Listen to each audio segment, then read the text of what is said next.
ঘরের মাঠে আরেকটি হারের প্রান্তে চলে গিয়েছিল ইন্টার মায়ামি। ম্যাচের তখন 85 মিনিট। ফ্লোরিডার ফোর্ট লডারডেলের চেজ স্টেডিয়ামে সেন্ট লুইসের বিপক্ষে মায়ামি তখন 3-2 গোলে পিছিয়ে। এমন অবস্থায় মায়ামি কার দিকে তাকিয়ে থাকে সেটা সবারই জানা, কিন্তু যার দিকে সবাই তাকিয়েছিল সেই লিওনেল মেসিও কিছু করতে পারছিলেন না। ঘরের মাঠে অবশ্য শেষ পর্যন্ত হার থেকে বেঁচেছে মায়ামি, কিন্তু মেসি নয়, মায়ামিকে আজ হার থেকে বাঁচিয়েছে ভিআর। 85 মিনিটে ইউলিয়ান গ্রেসেলের লম্বা পাস থেকে সেন্ট লুইসের জালে বল পাঠান বার্সেলোনার সাবেক খেলোয়াড় জর্দি আলবা।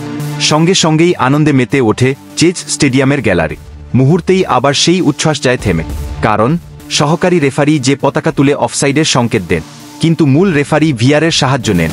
মাঠের পাশে থাকা মনিটরে তিনি পুরো মুহূর্তটা দেখেন। মনিটরে দেখা যায় আলবা অফসাইড নো, গোলের বাঁশি বাজান রেফারি। আবার উচ্ছ্বাসে ভাসে মায়ামির গ্যালারি। 3-3 গোলের ড্র নিয়ে মাঠ ছাড়ে মায়ামি।